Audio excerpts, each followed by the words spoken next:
odontóloga y pensionada del Seguro Social. Participó activamente en la fundación de la Sociedad Espiritista de Cartagena y es socia fundadora y presidenta de la Asociación Espírita Sendero de Paz, ASESPAS, en la ciudad de Barranquilla.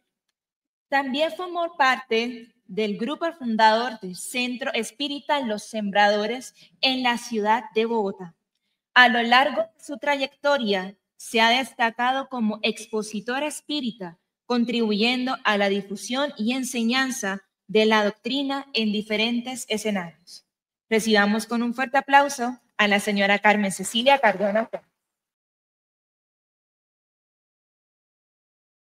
Auditorio presencial y al auditorio virtual, un cálido saludo desde la ciudad de Bogotá en medio de este maravilloso evento, el 20º Congreso Espírita Colombiano de Confecol, nuestra casa matriz en el espiritismo en Colombia.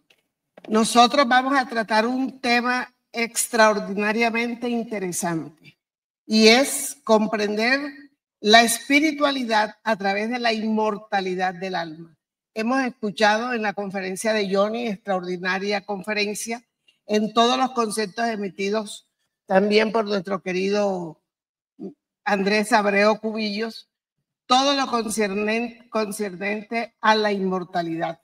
Y vamos a homenajear un poco al maestro Allan Kardec cuando él nos presenta en la conclusión cuarta del Evangelio según el Espiritismo, los precursores del cristianismo y del espiritismo, colocándonos esas ideas cristianas que hoy son reales 5 siglos antes de la venida de Jesús. Ellos, Sócrates y Platón, preconizaban la unicidad de Dios, un Dios único, en unas culturas milenarias de diferentes ciudades, países, en épocas totalmente diferentes, politeístas. Entonces, la creencia de un Dios único, 5 siglos antes de la venida de Jesús, marcó un hito extraordinario. También ellos, Sócrates, preconizaba la inmortalidad del alma y la vida futura. Fundamentalmente, estos puntos nos traen a nosotros una gran reflexión. Del mismo modo que conocemos la doctrina de Jesús por los evangelios escritos por sus discípulos, toda la doctrina de Sócrates la conocemos por los escritos de Platón. Ellos no escribieron, Jesús no escribió, Sócrates no escribió, pero sus discípulos sí escribieron y son las enseñanzas que tenemos consignadas en el momento de hoy. Sócrates fue condenado a muerte a beber la cicuta. Un gran filósofo. Él no estudió filosofía, él hizo filosofía. Y como tal, expresó lo siguiente ante sus jueces. Si la muerte es solo un cambio de morada, si es un tránsito hacia un lugar donde los muertos deben reunirse, qué felicidad. Y yo sentí esa felicidad. Qué felicidad, porque todos vamos a morir, pero nos vamos a reencontrar. Allí vamos a reconocernos con todos los seres que hemos manifestado, conocernos amados, inclusive los que no amamos. Pero ya es hora, dice él, que nos separemos. Yo para morir, porque ya tenía la taza de la cicuta en sus manos, y vosotros para seguir viviendo. Esas palabras se las dirigió él a sus jueces que estaban allí presentes. Nosotros tenemos que estudiar muy bien la codificación, el libro de los espíritus, desde su introducción hasta sus conclusiones. Y todas le llamamos diálogos, preguntas, respuestas, que esclarecen profundamente todas las mentes exigentes, todas las soluciones que necesitamos. Encontramos allí las respuestas en este libro principal, que es el libro de los espíritus. El maestro Kardec en la introducción al libro de los espíritus, nos coloca lo siguiente: para las cosas nuevas se necesitan palabras nuevas. ¿Por qué? Porque se conocía la palabra espiritualista, espiritualismo, espiritualidad, pero para este nuevo cuerpo de conocimiento, de doctrina, se necesitaba una palabra que definiera solamente esto y no sumara más al léxico que ya se tenía. ¿Qué se conocía? Lo espiritual, lo espiritualista y el espiritualismo. Y es allí donde diríamos que la doctrina espiritista o espiritismo, como él le puso su nombre, tiene como principios las relaciones del mundo material con los espíritus, o sea, los mundos que habitan, los espíritus que habitan el mundo invisible, los seres que habitan el mundo invisible. Entonces, cuando nosotros entendemos que hay una comunicación con nosotros los encarnados y con aquellos que no tienen cuerpo físico, que están en el mundo espiritual, de esas comunicaciones surgen unas leyes que solamente a través del estudio de las facultades mediúnicas disciplinadas, clasificadas y elevadas a un buen nivel de respeto, podemos nosotros entender el factor de la mediunidad, no como un juego, no como una sorpresa, no como una magia, no como una solución a las necesidades para que nos digan así tienes que hacer esto. No. Cuando nosotros entendemos que el origen del espiritismo está en conocer nuestra naturaleza, quiénes somos, de dónde venimos, qué hacemos aquí, hacia dónde vamos y cuál es nuestra relación con el mundo invisible. Allí se concentra la razón de ser de la doctrina espírita. Y encontramos que después de la publicación del libro de los espíritus, pasan varios años para salir publicado el libro de los médium, pero en esos 4 años, de 1857 a 1861, el maestro Kardec mantuvo viva la atención de todos aquellos que se habían interesado por la publicación del libro de los espíritus y se habían creado muchas inquietudes, había sed de conocimiento y él maneja entonces un mecanismo de misivas, de correspondencia que se dedicaba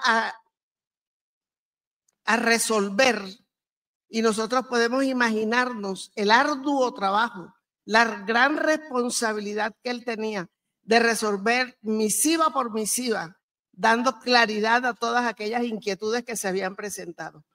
Fue exhausto este trabajo y él se dedicó con toda la responsabilidad que asumió su misión, la misión de ser el codificador, la misión de extraer del mundo espiritual a través de los diálogos con los espíritus, tratar de sacar el mayor conocimiento, de preguntarle a los mismos espíritus quiénes eran, qué hacían, en qué nivel estaban, qué cultura tenían. Y eso le fue dando a él todo el material necesario para brindarnos un conocimiento bien sólido de la situación del mundo espiritual que nos rodea y que invade el universo entero. Porque los espíritus habitan el universo, no hay espacios vacíos. Hay mundos y hay espíritus, hay humanidades completamente desarrolladas en muchos de esos mundos. En la revista espírita de 1858, la número 1, en la introducción nos dice: en fin, la doctrina espiritista nos ofrece la única solución posible y racional. El maestro Kardec era analítico, pensaba, razonaba. Tan así es que él no fue volando a la novedad cuando lo invitaron a ver las mesas danzantes y parlantes. Él dijo, eso no puede ser, no puede ser, él no podía creer eso. Su escepticismo es lo que lo lleva al éxito de encontrar la verdad, el razonamiento. Si estas mesas no tienen cerebro, no tienen nervios, ¿cómo pueden responder acertadamente la serie de preguntas que se les realizan.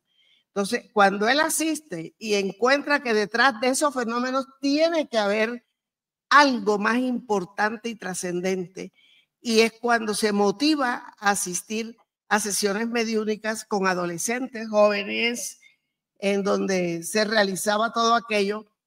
Y de esas reuniones mediúnicas, él recibe una serie de trabajos de cuadernos, unos 52 cuadernos llenos de respuestas de los ejercicios que se habían hecho anteriormente en esas sesiones mediúnicas. Y él empieza a estudiar, a decodificar, a analizar, a seleccionar. Es lo que realmente le inspira a él la necesidad de comprender que eso no es de él, que este conocimiento que recibe no puede ser solamente para él, que tiene que haber una trascendencia de lo que estaba conociendo y recibiendo, y es cuando se dispone a publicar, a ordenar, a clasificar por preguntas y respuestas y sacar la primera edición con 501 preguntas. Esa primera edición no le podemos decir que era incompleta, no, era necesario sacarla así, con 501 preguntas, que era lo que él en ese momento había podido concretar y concebir. Cuando él entiende que el espiritismo empieza a resolver las inquietudes de todas aquellas cartas que le llegaban con consultas, con preguntas, pidiéndole más y más explicaciones, él empieza a entender que no puede sacar de inmediato el libro de los médiums, sino que tiene que seguir publicando la revista como respuesta a aquellos lectores inquietos que manifestaban sus preguntas y manifestaban sus anhelos de querer conocer más. Y se da cuenta entonces que esa multitud de fenómenos morales y antropológicos de los que somos diariamente testigos y de los que buscará en vano su explicación de todas las doctrinas conocidas, colocaremos en esta categoría, por ejemplo, la simultaneidad de los pensamientos, la anomalía de ciertos caracteres, las simpatías y las antipatías, los conocimientos intuitivos, las aptitudes, las propensiones, las tendencias, los defectos, los destinos que parecen marcados por la fatalidad, y en un cuadro muy general el carácter distintivo de los pueblos, de sus progresos y de aquellos pueblos que terminaban degenerados. Entonces había un material tan interesante que él empieza la primera revista espírita que expresa colocando esto en su introducción. Entendemos entonces que tenemos que estudiar espiritismo. Nosotros todos tenemos que estudiar espiritismo siempre. Y tenemos allí la codificación, que es el manantial del conocimiento para quienes realmente sentimos la sed de avanzar, la sed de instruirnos. Y volvemos entonces a entender que el espiritismo comprende todo lo que se relaciona con el conocimiento de la parte metafísica, es decir, más allá de lo físico. No podemos quedarnos en el conocimiento del cuerpo, que tenemos grandes investigadores al respecto, pero que lo metafísico es lo que va más allá y que nos corresponde estudiar, porque nosotros, los encarnados, iremos a desencarnar, iremos a ser parte de ese mundo espiritual, de más allá del mundo físico. Entonces era importante que nosotros pensemos en que este presente que hoy vivimos va a ser el que va a determinar nuestro futuro, cómo será nuestro futuro, tanto en el mundo espiritual como en nuestras próximas experiencias terrenales o carnales. Para nosotros seguir en este estudio, nos vinculamos a los diálogos a partir de la pregunta 134, cuando el maestro Kardec, en su sabiduría y en su deseo de darnos la mayor claridad, nos expresa la siguiente: ¿qué es el alma?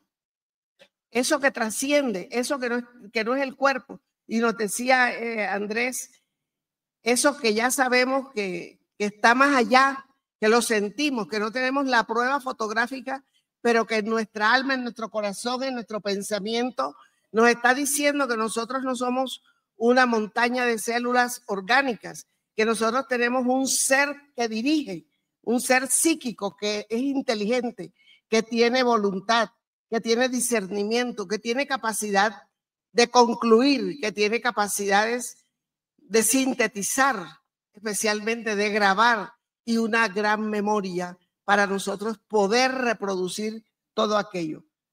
El mundo mayor, los instructores de la humanidad responden: el alma es un espíritu encarnado. ¿Qué era el alma antes de unirse al cuerpo, antes de encarnar? Era espíritu. Entonces él pregunta, ¿alma y espíritu son sinónimos? Es la misma cosa. Vendría siendo la misma cosa.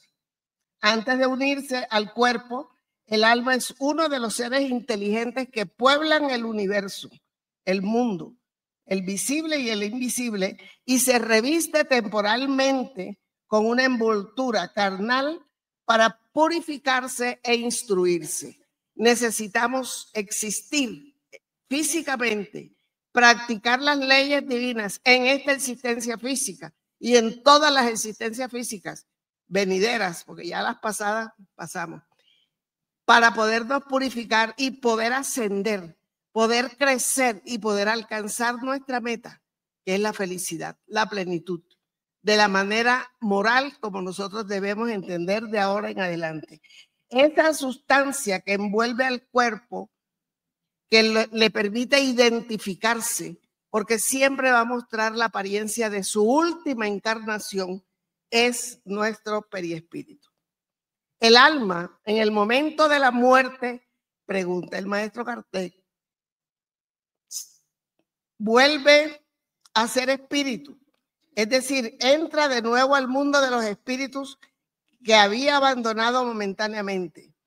El alma conserva su individualidad después de la muerte y no la pierde nunca más. Es decir, no hay cambios porque vayamos a la vida futura, vayamos a atravesar el umbral de la vida espiritual y ya nosotros de pecadores y de desordenados que hemos sido, vamos de inmediatamente a ser espíritus puros, espíritus gloriosos, espíritus delante del Señor, ya está gozando de la presencia del Padre. No hay esos cambios. Hay que hacer cursos seguidos lo más pronto posible, purificarnos en la vida terrenal, lograr en la desencarnación un nivel mayor del cuando entramos. Es decir, mirar la escalera de la evolución en donde nosotros debemos pisar los peldaños con gran seguridad e ir avanzando, no detenernos, no regresarnos, más aún no estancarnos.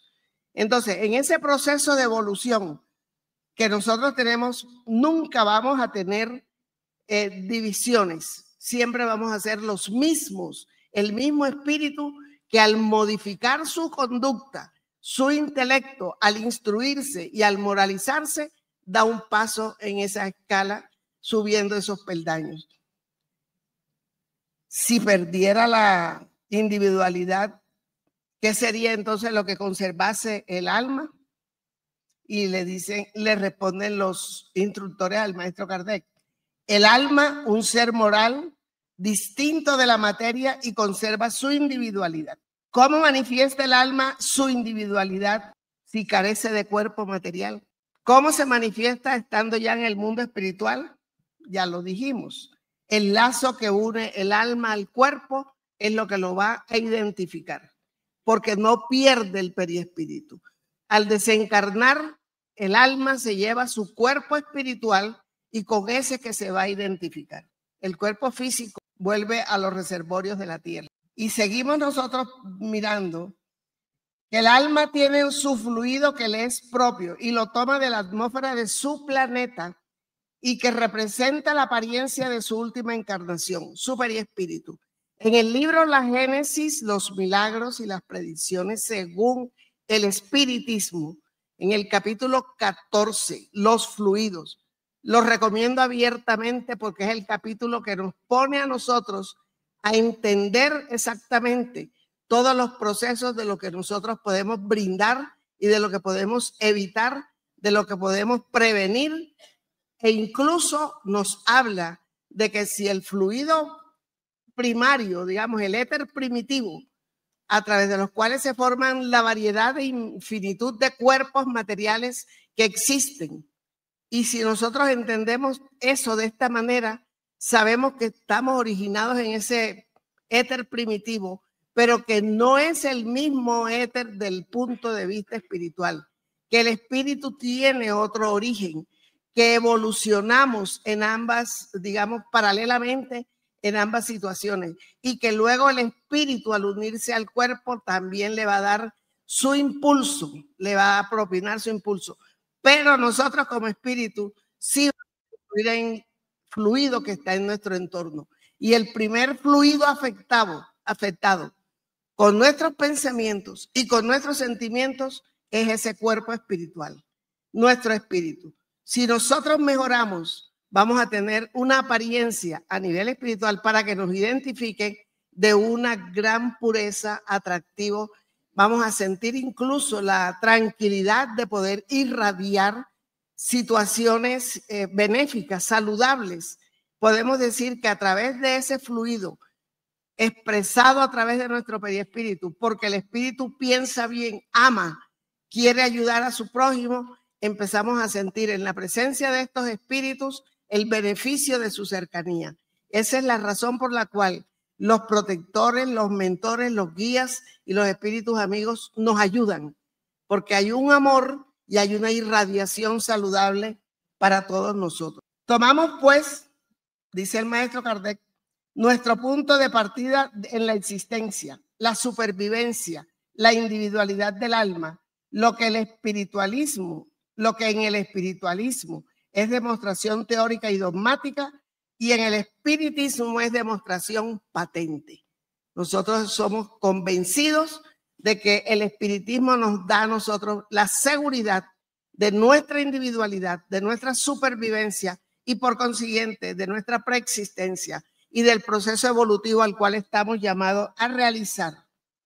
Hagamos por un instante abstracción de las manifestaciones mediúnicas a través de las cuales el maestro Kardec consiguió un manantial de conocimiento y lo puso a nuestra orden, y pensemos solamente en el factor de inducción. Veamos a qué consecuencias llegamos. La práctica del espiritismo frente a la conquista de la felicidad en la tierra. ¿A qué consecuencias llegamos? A que podemos ser felices en la medida en que nosotros nos mejoremos, nos transformemos. Para esa transformación requerimos el autoconocimiento. Y hago un paréntesis aquí. Ese autoconocimiento, ¿cuándo lo enseñó el Maestro Jesús? Cuando le presentaron a la mujer adúltera, él de espaldas, inclinado en la arena, escribiendo con el dedo, y le trajeron a la mujer sorprendida en adulterio. Y le explicaron que la ley mosaica decía que había que apedrearla. ¿Qué opinaba él? Aquel que no tenga pecado, tire la primera piedra. Y volvió, dio la espalda, se inclinó nuevamente en la arena y siguió escribiendo. Como no sintió pedradas, ni gritos, ni nada, después de unos minutos se levantó y miró. Estaba la mujer adúltera sola, las piedras en el suelo, y no había nadie acusando. ¿Qué sucedió realmente? Cada uno de esos adultos mayores, nos lo explica también Amelia Rodríguez en Trigo de Dios. ¿Qué sucedió con ellos? Todos eran adúlteros. Es que el problema del adulterio es de pareja. El que sonsaca a la mujer casada también está cometiendo adulterio. No es la mujer casada solamente. Y nosotros en las, digamos, civilizaciones machistas que hemos vivido, que hemos entendido, que es que la que peca es la mujer y que el hombre puede ser adúltero y se le perdona y vaya y venga y todo sigue igual. En Trigo de Dios, Amelia Rodríguez nos esclarece que ese gavilán pollero termina enfermo de sus órganos sexuales. Aquí tenemos el libro, Trigo de Dios, por Amelia Rodríguez. Porque por los caminos de Jesús, también de Amelia Rodríguez, está la continuación. Entonces, ¿qué sucede con aquel que levantó realmente las reglas de la lealtad y del compromiso en el matrimonio? el esposo había viajado y él le faltaba el respeto a ella, no la atendía, digamos, en sus compromisos conyugales. Ella livianamente se dejó engatusar del gavilán y cae nuevamente, cae y se siente realmente apedreada. Sabe que la van a asesinar. La sabiduría y en la benevolencia del maestro de maestros no dice que no la apedreen. Quien no tenga pecado, tire la primera piedra. Y nosotros, si nos aplicamos eso cada vez que a alguien queremos juzgar, no podemos señalar a nadie que tenga la misma falla que yo tengo, porque no tendría yo autoridad para señalar. Entonces, eso me obliga a mí a mirarme dentro. ¿Qué tengo yo? ¿Qué tengo yo por pedir perdón o por mejorar? Y toda esa cantidad de testigos del señor del casado, que incluso le habían hecho una trampa, le dijeron, hágase el que se va y regrese para que vea que lo encuentra ahí. Todos ellos chismosos propiciaron que el esposo la encontrara en adulterio, la traen y todos traían su piedra en la mano, listos. ¿Ah? ¡Qué tristeza! Sin embargo, ninguno la... Allí comienza nuestro autoconocimiento. La primera lección que nosotros tenemos del Maestro Jesús. Mirémonos si no tenemos pecado y si podemos lanzar juicios temerarios acusando a alguien. El hombre puede gozar en la tierra de una felicidad completa en estos momentos, y hablamos de expiación y prueba, transición y mundo de regeneración que ya está en camino. Nosotros, ¿dónde estamos ubicados? En expiaciones y pruebas sufrimos, pero si aplicamos bien la doctrina, el conocimiento con convicción y con una fe razonada, y entendemos que los sufrimientos los podemos evitar con un cambio de conducta nuestra, se va a minimizar ese sufrimiento y estamos ya propiciando algo de paz y de felicidad en nuestra vida personal, que no va a depender en ningún momento de los recursos materiales, ni de las herencias, de las posesiones. No nos vamos a quedar en la ilusión de lo que tuvimos o de lo que podemos perder materialmente. Nosotros vamos a entender que la felicidad va a estar ubicada en la paz de nuestra conciencia, en el cumplimiento de los deberes, de las leyes divinas que están inscritas en la conciencia y escritas en el libro de los espíritus que tenemos que estudiar y reestudiar las veces que sea necesario. Entonces, si estamos en un mundo de expiación y prueba, tenemos que sufrir porque venimos con una carga de equivocaciones de vidas anteriores. Pero si estamos en proceso de transición, ya hemos tenido que mostrar cambios en nuestra vida personal. Ya podemos haber inspirado a alguien con nuestro ejemplo. Ya podemos decirle a las personas cómo se puede aliviar un sufrimiento. Hay que hablar de la ley de causa y efecto y de las vidas anteriores. Que no hay castigo, que Dios no castiga, que Dios es amor, que nos brinda la oportunidad de la reencarnación, tal como lo dialogó el Maestro Jesús con Nicodemo. Y el Maestro Jesús fue invitado a dialogar con Nicodemo, que era un maestro de la ley del Sanedrín, era un copetón. Entonces, ¿qué sucede? Que el señor del Sanedrín no podía ir a visitar al carpintero, a ese que caminaba por las calles y que la multitud lo seguía, porque él era un importante en la política de ese momento. Entonces, él tenía que buscar la manera de dialogar con este señor y le manda un recado con uno de sus discípulos. Eso también lo tenemos de Amelia Rodríguez. Y en ese recado viene Juan, su evangelista. Es el único que da ese evangelio escrito porque fue el único testigo que tuvo de ese diálogo. Y en ese diálogo maravilloso, los ojos del maestro se encuentran con los ojos de Nicodemo. Pero como quien invitó al diálogo fue Nicodemo, el maestro quedó callado, prudente. Prudente porque era un dechado de virtudes. Y la prudencia que nosotros no tenemos, él la tenía de sobra. Y en esa mirada, Nicodemo se sintió incómodo. Este hombre parece que me reconociera, no sé. ¿Qué hago para...? Yo sé que tú eres de Dios por las maravillas que haces. ¿Qué hago para entrar al reino de los cielos? Nacer de nuevo, de agua y de espíritu. El espíritu es libre, sopla donde quiere, mas tú no sabes de dónde viene ni a dónde va. Primicias del reino. Amelia Rodríguez, maravilloso. Entonces, cuando entendemos que el Maestro Jesús era un hombre de verdad, veraz, su ejemplo de vida, sus virtudes, su elocuencia, su sabiduría, no se dejó tentar, ni siquiera cuando le preguntaron si había que pagarle tributo a César. ¿De quién es la efigie que está en la moneda? De César. Entonces, a César lo que es de César. Entonces, un hombre que tenía la solvencia por su sabiduría milenaria, nos está diciendo que es necesario nacer de nuevo. Tenemos que creer en la reencarnación. Así medio mundo, media Colombia, 3/4 de Colombia no crean en la reencarnación. Nosotros sí creemos en la reencarnación y tenemos que enseñarla, divulgarla, porque es a través de la reencarnación que vamos a entender por qué nacimos con dificultades físicas, por qué en el transcurso de la vida también presentamos accidentes que nos dejan mutilados. ¿Por qué en la programación de nuestra reencarnación no nacemos enseguida con el defecto, sino en la medida en que pasan los años? Porque pasan los años y no nos comprometimos a realizar el programa que nos entregaron, que en la elección de prueba aceptamos. Entonces, enseñar todo aquello beneficia a nuestro prójimo, a nuestros hermanos, los que van a la casa espírita, que van buscando una entrevista, una atención fraterna por problemas que tienen y que la solución del problema está en las manos de ellos, pero no tienen el conocimiento. En la casa espírita, los trabajadores tenemos el conocimiento, tenemos que orientarlos, tenemos que decirles, aquí tienes este libro, aquí tienes esta charla, no te pierdas de la casa espírita, que yo soy evangélico. Bueno, vas allá y vienes acá y tú después decides. Y me dice que yo soy católico, vaya, siga allá y también viene acá y ya usted después decide.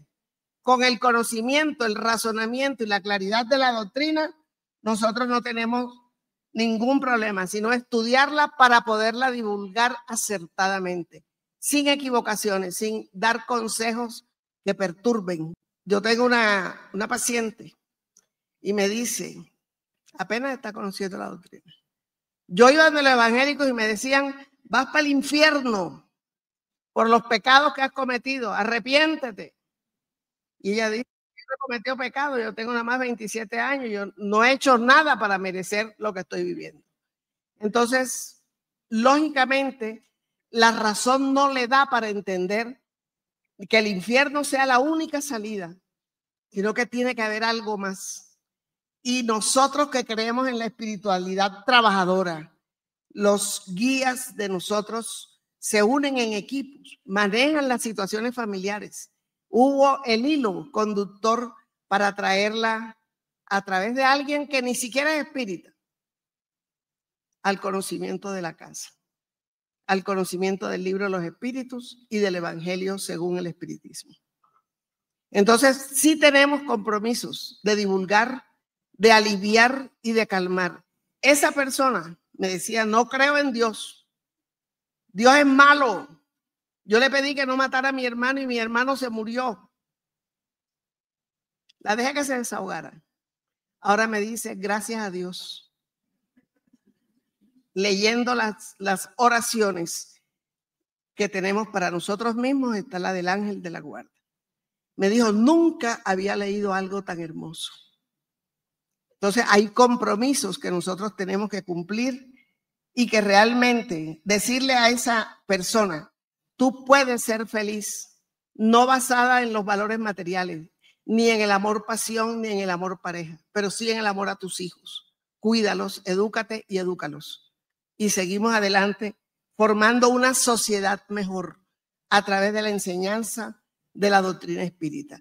Y normalmente, cuando nosotros hablamos de inducción, de lo que nosotros nos llega, de lo que percibimos, de lo que intuimos, porque nos llega bastante, pero tenemos que saber distinguir qué es lo mío y qué es lo que viene de afuera y de qué calidad de afuera. Y nosotros creemos que los espíritus superiores sí asisten al equipo mediúnico bien formado, que estudia, que se disciplina y se moraliza, y que a través de ellos podemos obtener respuestas que puedan satisfacer las necesidades de nuestros compañeros o de nuestro prójimo. El Señor hablemos del Señor nuestro Dios, hablemos del Señor Jesús, ha querido que la luz se hiciera para todos los hombres. Es decir, que esta luz, que es el conocimiento espírita, no sea para un grupo pequeño de seres humanos, que sea para todos los hombres y que penetrase en todas partes por la voz de los espíritus, a través de los médiums, con el fin de que cada uno pudiera adquirir la prueba de la inmortalidad. La inmortalidad nos la dan los espíritus con sus testimonios. Tenemos el libro El cielo y el infierno con todos esos casos en la segunda parte. Casos que instruyen, que educan, el suicida, el que no fue suicida, el criminal arrepentido, el criminal endurecido. Todos aquellos casos que estudiamos, nosotros vamos a entender que ese es un testimonio valioso que nos va a ayudar a nosotros a no cometer las equivocaciones que de pronto las estamos repitiendo, o que estos hermanos en sus testimonios nos están ayudando a liberarnos de esa conducta.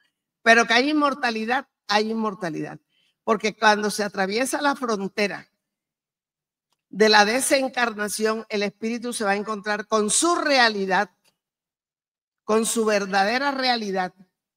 Y cuando entendemos que quienes en la casa espírita están haciendo las cosas correctamente, como medium, estudiando, mejorándose día a día, ellos son los intérpretes encargados de transmitir a los hombres las enseñanzas de los espíritus, o mejor dicho, son los órganos materiales por los cuales se expresan los espíritus para hacerse inteligibles a los hombres. Entonces, el medium que se cuida, que sabe que tiene una responsabilidad de que lo que recibe le va a servir a un grupo de personas para su bien, el medium tiene que entender que su tarea es una misión santa y como tal la tiene que cuidar y la tiene que manejar, proteger sobre todo. La misión es santa porque tiene por objeto abrir los horizontes de la vida eterna. Ese medium va a comunicarnos a nosotros lo que está recibiendo para el bien de todos nosotros, que todos nos tenemos que aplicar. No decir esto le cae bien a Carmen. No, todos tenemos que aplicarnos las enseñanzas de los espíritus. La espiritualidad, según el espiritismo y el hombre de bien,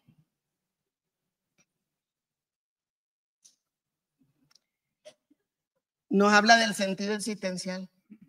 ¿Qué te parece?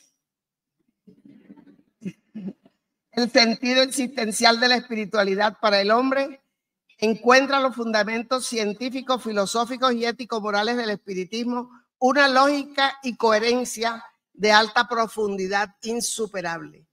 Entonces, encontrar en los 4 libros del libro de los espíritus, cuando estudiamos las leyes morales, el libro 3, cuando estudiamos esperanzas y consuelos, pero cuando hemos estudiado el libro 2, que es la vida espírita, porque damos por hecho que el libro 1 fue el único que estudiamos, entonces vamos a encontrar allí la realidad de nuestra vida. Y esa realidad de nuestra vida es transferible a nuestros hermanos, en el hogar, en el trabajo, en la casa espírita, en las reuniones sociales, con nuestra conducta y con las respuestas que nosotros le demos a determinados temas. Comprender la espiritualidad a través de la inmortalidad del alma, que es el título del tema, promueve la información, la transformación de los hábitos y las relaciones sociales en favor del progreso. Entonces, cuando entendemos que nosotros, como espíritus inmortales, vamos allí al mundo espiritual, tenemos que ir en las mejores condiciones, mejor de lo que salimos de allá y mejor de lo que cuando entramos aquí.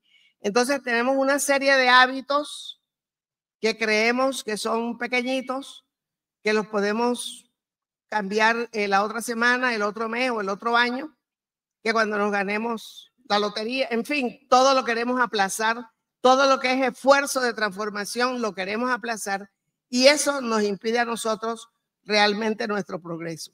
Entonces, hacemos esos cambios en favor del progreso de la humanidad, dado que informa a los individuos su origen, decirles somos hijos de Dios. La oración que nos enseñó el Maestro Jesús comienza con Padre Nuestro. Padre Nuestro. Y nos lo dice también en Trigo de Dios, el capítulo del de la oración dominical. Y Juan se cuestiona, entonces, si es Padre nuestro, yo soy también hermano de mi mamá y de mi papá. Y somos hermanos de todos, somos hermanos de aquellos a quien criticamos, de aquellos que nos han perjudicado, de aquellos a quien no hemos perdonado. Somos hermanos de los criminales. Y en el Evangelio, en el capítulo 11, después del numeral 8, el amor, viene un subtítulo que es el amor a los criminales. Y nos interesa saber cómo tenemos que orar por los criminales. Por supuesto que viene después los enemigos espirituales en el capítulo 13.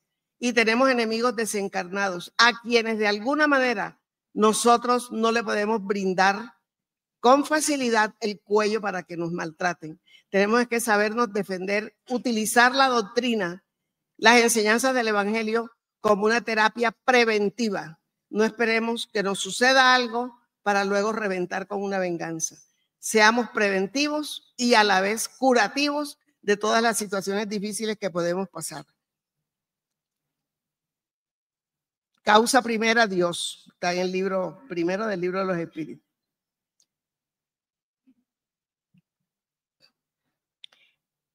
Desde esa perspectiva, los objetivos para vivir de todo individuo está dirigida a desarrollar encarnaciones y reencarnaciones útiles a su propio bienestar integral, físico, emocional, moral e intelectual. Partir del bien sin segundas intenciones, a partir del bien sin segundas intenciones que realice al prójimo, porque comprende y entiende que el bien a sí mismo, es decir, es su plenitud venidera.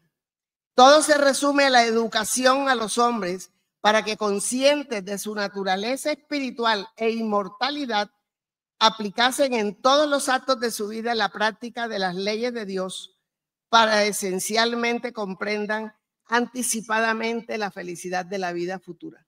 Entonces, aplicar todo aquello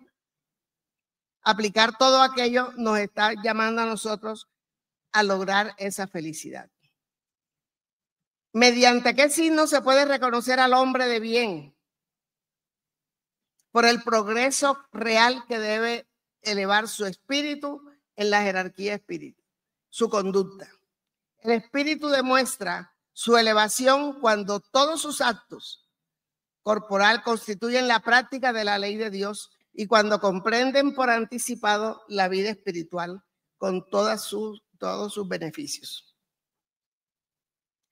En concordancia, las doctrinas biológicas, psicológicas, las neurociencias, ante la sorprendente apertura proporcionada por la física cuántica y por la biología molecular, penetraron más audazmente en los orígenes de los fenómenos y los colocaron delante de la gran causa, la inmortalidad. ¿Entendemos eso? No tenemos problemas. Tenemos que seguir viviendo y de la mejor manera. Apreciado auditorio, muchísimas gracias.